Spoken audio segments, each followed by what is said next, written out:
Hello friends, আমি শ্রাবণী। কেমন আছো তোমরা সবাই? আশা করছি সবাই খুব ভালো আছো, আর আমিও খুব ভালো আছি। আমার চ্যানেলে তোমাদের জানাই স্বাগত। তো আজকে আবারও চলে এসেছি আমি একটা নতুন ভিডিও নিয়ে। তো আজকের ভিডিওটা শুরু করছি সকাল থেকে। সকালবেলা মেয়েকে ঘুম থেকে তুলে স্কুলে পাঠানোর জন্য রেডি করালাম। রেডি করিয়ে যখন বাইরে নিয়ে গেলাম, দেখি পাশের বাড়ি একজনও এসে বসে আছে মেয়ের সঙ্গে একসাথে স্কুলে যাবে বলে।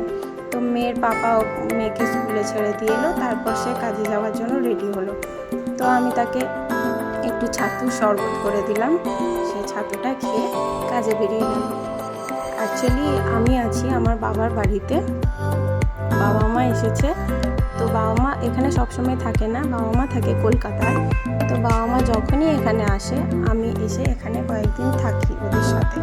আমার খুব ভালো লাগে বাবা মার সঙ্গে একটু টাইম কাটাতে, কেন কি ওরা তো সবসময় আমার সাথে থাকতে পারে না, ওরা বাইরে থাকে। যখন আসে তখন আমি একটু টাইম কাটাই একসাথে। তো এই করতে করতে তারপরে চলে গেলাম একটু ঘরটা গুছিয়ে নেওয়ার জন্য।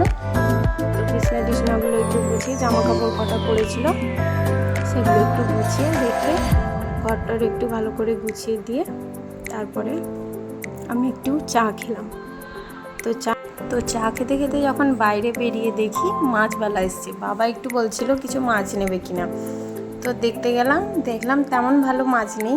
তো সেখান থেকে আর মাছ নেওয়া হলো না, বাড়ি চলে এলাম। বাড়ি এসে যখন দেখি আমাদের পিসির বাড়ির নাতনিটা একটু কুমড়ো শাক নিয়ে এসছে।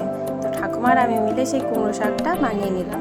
বানিয়ে আমি রান্নাঘরে চলে গেলাম একটু রান্না করার জন্য। রান্না করতে করতে যখন বাইরে বেরিয়ে দেখি বাড়িতে একজন আচার্য মশাই এসেছেন।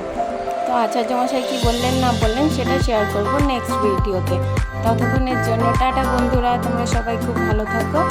আর ভিডিওটি ভালো লাগলে অবশ্যই একটা লাইক, কমেন্ট অ্যান্ড সাবস্ক্রাইব করে দিও চ্যানেলটিকে। টাটা।